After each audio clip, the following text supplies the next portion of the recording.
that no, men don't just get addicted to any woman. They get addicted to the right woman. Interesting. And here are the things that women can do for their husbands where, yes, they are addicted and obsessed.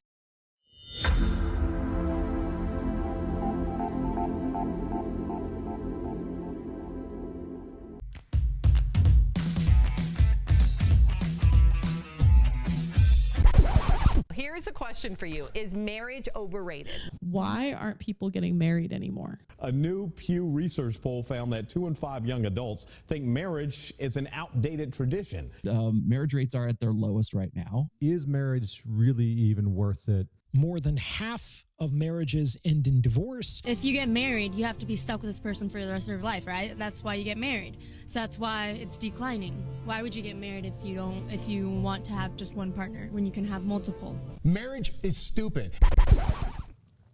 Welcome to the Married AF podcast, the self-proclaimed greatest marriage and relationship podcast in the world, episode number 103.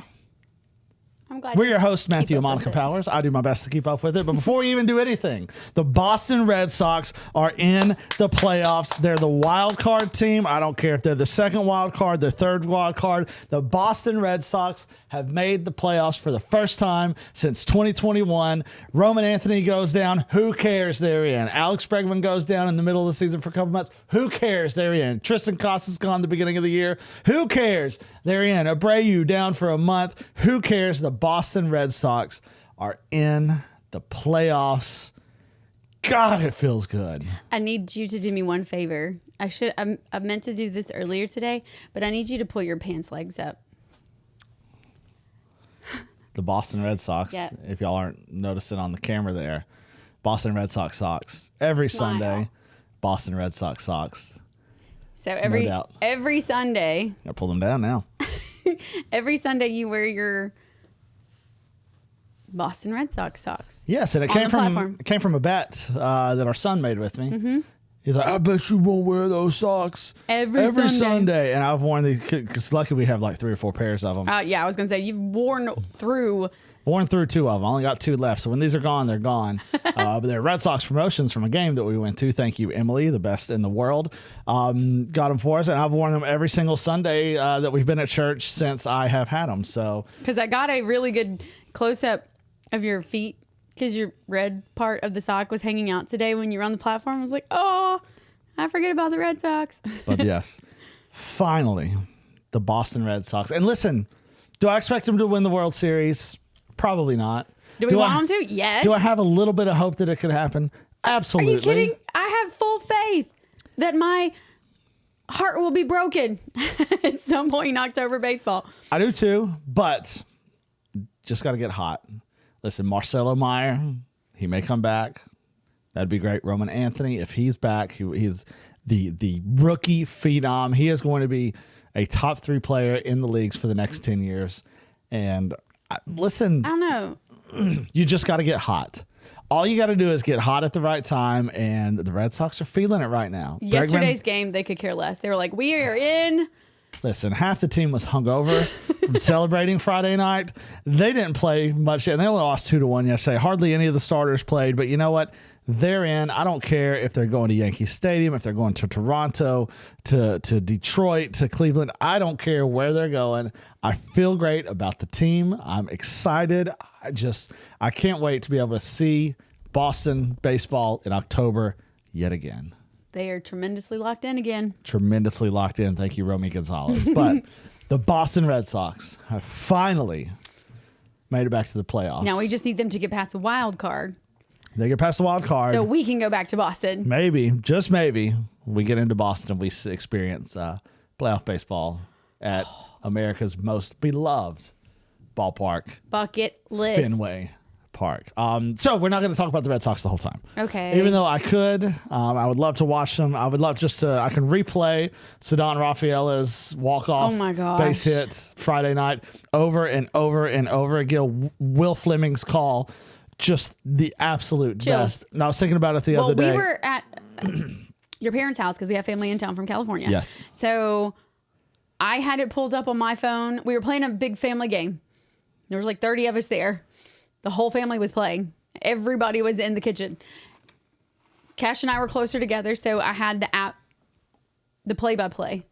Couldn't watch it because you had it pulled up on the other end. I did. Well, I had it on because it was an Apple TV game, which I Yes. hate. It should have been on Nesson, but it was on Apple TV, so I had Apple TV pulled up on phone. I was watching Right. it live. I could not But watch we it were live. also ahead of you. You are. And it was fantastic. I was like, And then I see the hit, and I'm like, oh, that's got a chance to go. I thought I was going to leave the yard. I thought it was going to be a home run, but it wasn't. It was a base hit. my and arms went up like this, like we won. As soon as you see the ball hit the wall, because we were a good... You're probably 5 seconds ahead of me, Yeah. Which is an eternity when Me it and comes Cash to were sports. celebrating on the other end, and I'm looking down at you like...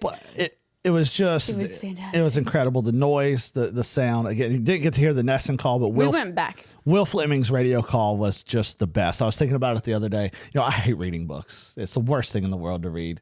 But if they're an audiobook, if Will Fleming would do an audiobook in his radio Red Sox voice, listen, I'll buy any book that's out there and I will listen to every single one of them because his tone and his cadence, it is perfect whenever he's called a game. And if I heard him reading a book, when I'd get better because I'm reading a book and it's a key to smart, as Nate Bargatze says.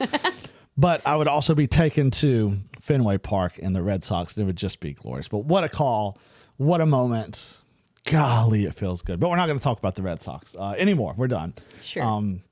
So I ran across this thing, and I thought it was really good. I was reading through it, and it was talking about things women do that really make a man feel seen and wanted and loved and respected. It was talking about, and this is what it says. It says, men don't get addicted to just any woman. Because, you know, there's this thought, oh, men, they're always horny and they just want women. They're just addicted to women. That no, men don't just get addicted to any woman. They get addicted to the right woman. Interesting. And here are the things that women can do for their husbands where, yes, they are addicted and obsessed. And I was reading through them. I was like, yep, she does this, she does this, she does this, she does that. She surely does this and this and this and this. Read through all of it. So it made sense. I thought it'd be something good to share. One, to see if you're doing these things. That's great. If you're not, and you're wanting to improve your relationship and you're wanting your husband to want you and be obsessed with you and be addicted with you, these are some little things that can be done. It's no big, miraculous, like huge thing. It is just small So little things. you read through this and said those are the things that I do? I saw you in there's 11 of them. I saw you in every single one of these. So we're going to bust through these And real it's fast. so funny because we just said before we started recording, we need to start praying for our son's future wife even harder. After we walked into his bedroom, He I is said, 100% a teenage boy right now. Like he just got home from church, and you know he wore his Jordans and had jeans and his nice he button. wore a nice button-up shirt today. Black He button-up does not shirt do today. that. He looks great today, and he's going fishing. So he's of course going to change clothes. And I see him. He's wearing Crocs with some socks, just some old shorts. Still wearing the button-up shirt from church. I'm like, dude, what are you doing right now? Like, change the shirt. Oh, I didn't know. Like, you're such a teenage boy. So yes, we were praying hard for his future wife. But these 11 things, it made me think of you. And hopefully a lot of women can see this in themselves, what they're doing for their husbands. Aww. Hopefully a lot of men will see this in their lives. But if you don't, make note. And these are small little things. Again, it's no big grand gesture. It's not going to be that huge event that's going to blow things up. Small daily decisions. So the very first thing, it said, respect him in public.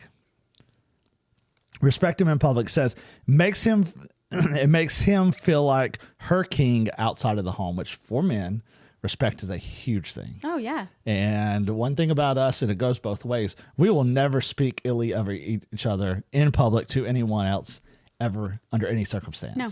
Even if one of us did a big dumb and made a really stupid decision and said or did something dumb, and we're thinking, this is the biggest idiot ever. I mean, you're thinking, why did I marry this bozo? What in the world was just, that would never be known to anybody. That's a personal one-on-one conversation. Yes. But I think that the respect in public, like it says, Give an example besides that. just, well, it says makes him feel like her king outside the home, that anywhere you are, it makes him feel like he is the most important person in her world. And I think that is a huge deal. What do I do?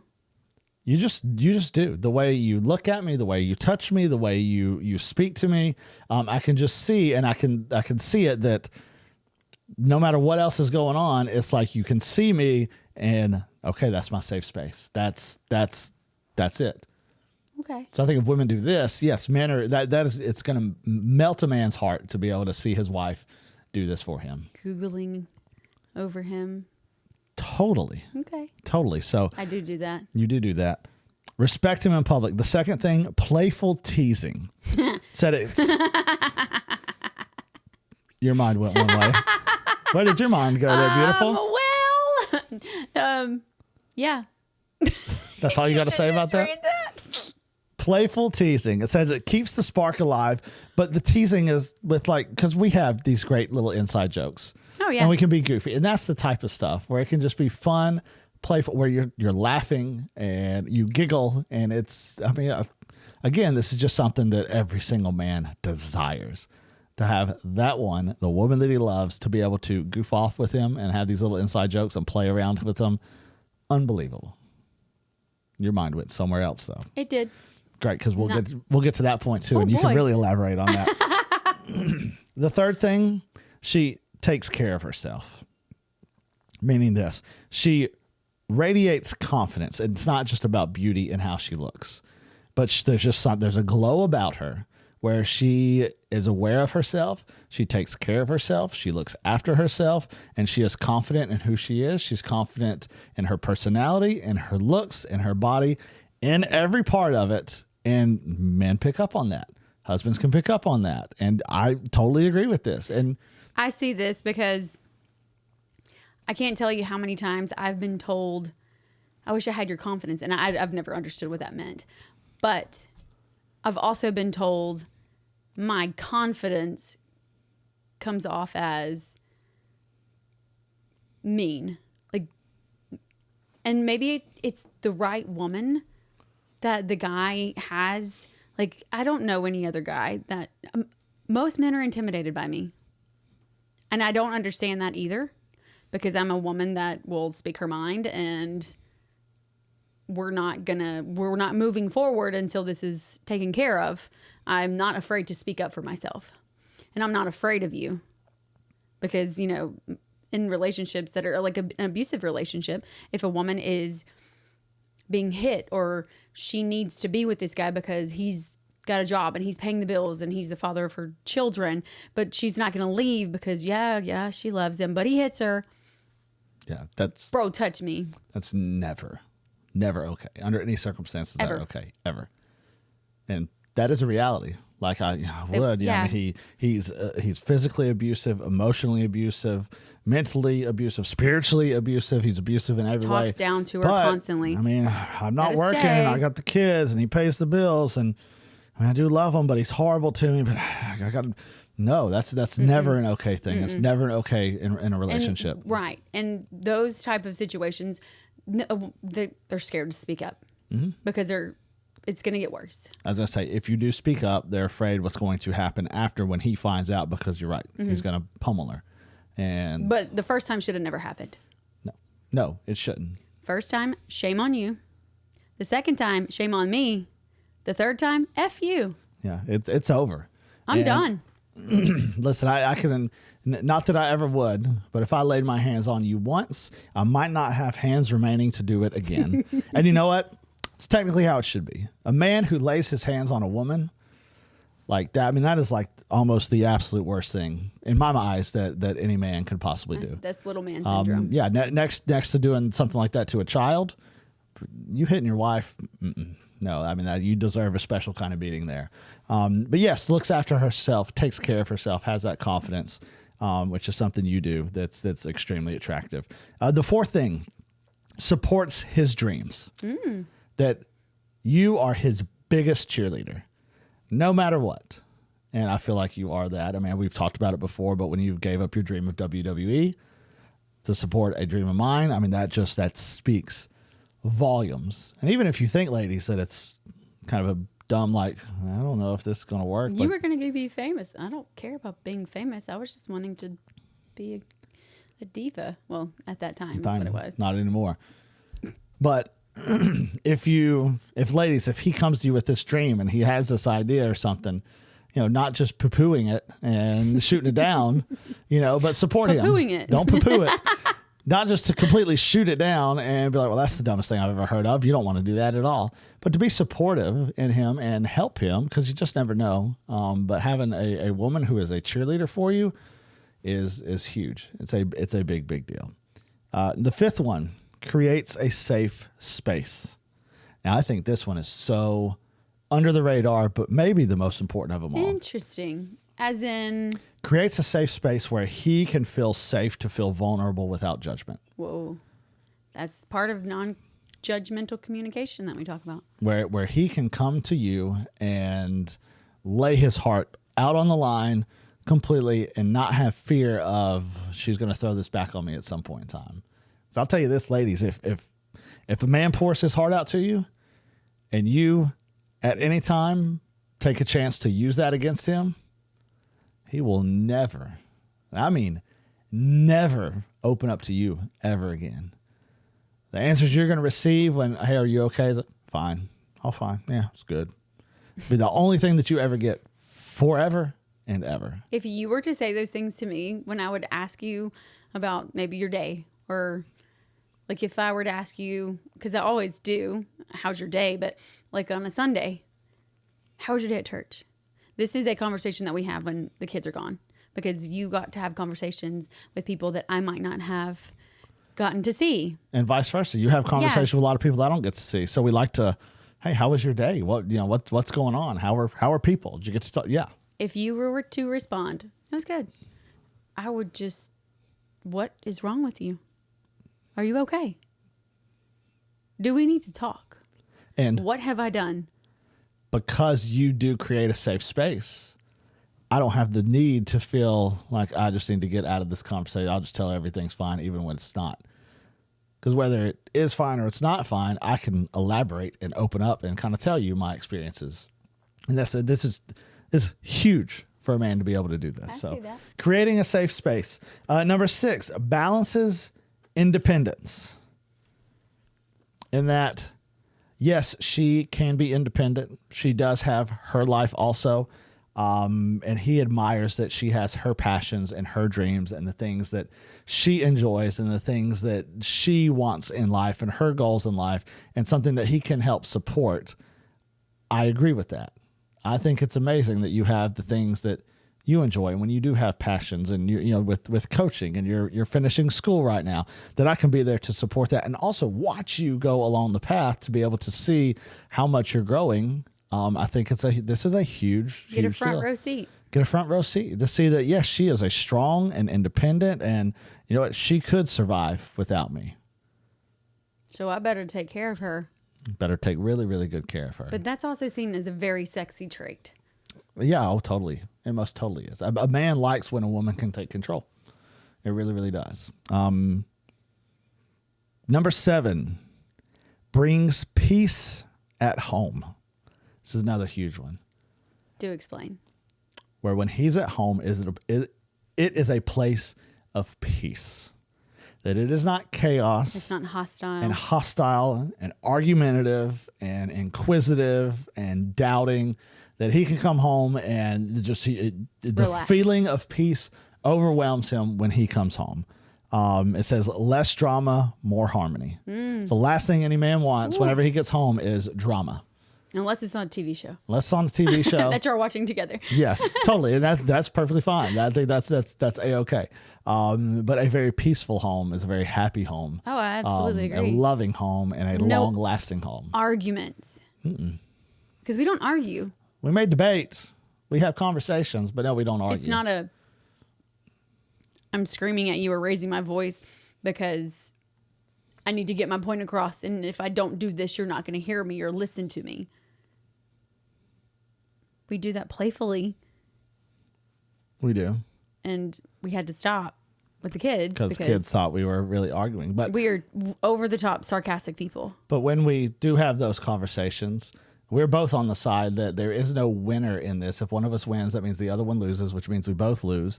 And we understand that we're not trying to make a point. We would rather move forward and make a difference in this conversation for us together. That if one wins, no one wins. Yep. And the only You're a winning team. is for us to go together. The next one shows appreciation. will say thank you to the little things. That can be such a huge thing. Just a simple thing. Like if I cook dinner, I mean, you'll always say, thank you, baby. That was great. Or, just putting this away, or, like this morning, I got a Diet Coke for you out of the refrigerator to go. And you didn't need one. You're like, oh, baby, I've already got one. I'm sorry, but thank you. That goes such a long way. I don't even know how to do that. Yeah, just those little It's just thank yous. manners. Well, and it's just, it allows the man to be seen. Like, oh, she does see me. She does see those little things, that little effort that I'm trying to make Kind of like here. a little word of affirmation. Just a little bit. And it's like, oh, that makes me feel good. I feel like I did something there. Okay. I feel better about that. The next one, challenges him smartly. Ooh. We need to be challenged. As in, Will push to achieve something. It says pushes him to grow, not tear him down. well, yeah. Listen, a lot of the times, and it goes both ways, people can be challenged and it is to destroy them and tear them down. But you should want to see your spouse grow. Because if they're torn down, aren't you? Totally. I mean, you're not winning if that's the case. And I always think back to the communication small group many years ago. I didn't want to do that. I didn't want to be there at all. But I always say forced in a joking way, but you challenged Like me I to do say, it. I forced you to marry me. Yeah. But it was just a challenge that was laid out. Like, no, we're going to do this.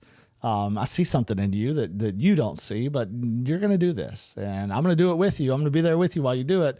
It's a huge deal because we can get complacent and lazy and stuck in our own stuff. And when we have someone pushing us and challenging us, it just makes us better in every possible way. Wouldn't you agree? Yeah.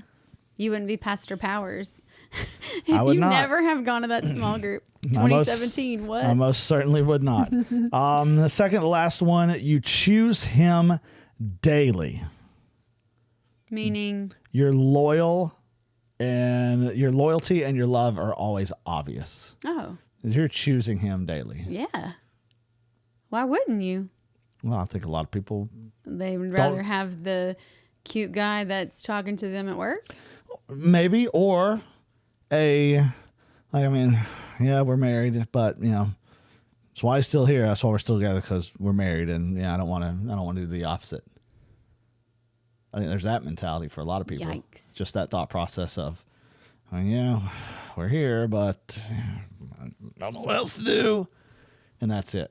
But choosing him daily. And the very last one, save the best for last, keeps intimacy alive. And this kind of goes along with the playful teasing, but keep intimacy alive. Little touches, little kisses, closeness matters. I feel like I'm always kissing you. I mean, I want to. I jokingly tell you all the time, you haven't kissed me enough today. You do. I do that all the time. Every time. It is. Every time if we're just sitting on the couch and we get up, whoever gets up always asks, do you need anything? No, but you haven't kissed me enough today. You can't go past me until you kiss me. Mm-hmm. I'm like, okay. Every time. I mean, it's always a win. But I mean, even at church, every time you pass me at church. I do. I have to. I love you so much. I know. I love you too. But some people aren't that. They don't like the touchy-feely, or they don't want to know PDA kind of thing. No. And I don't necessarily see that as PDA. I mean, it'd be different if we're jamming each other's tongues down in each other's throat. That's not going to happen in public setting at all. But, it's again, acknowledging. And this does help keep intimacy alive. Physical tap on the booty when you walk by. Yes, physical intimacy is very important for men. It is one of our basic needs. And when a woman initiates it and a woman is the one who is seeking it, there's nothing hotter. I'm just going to be honest. I mean, there's nothing better than when you're seeking me out and you're desiring me and you're showing that I'm wanted. Nothing in the world is better than that. So yeah, those little things, those little butt taps.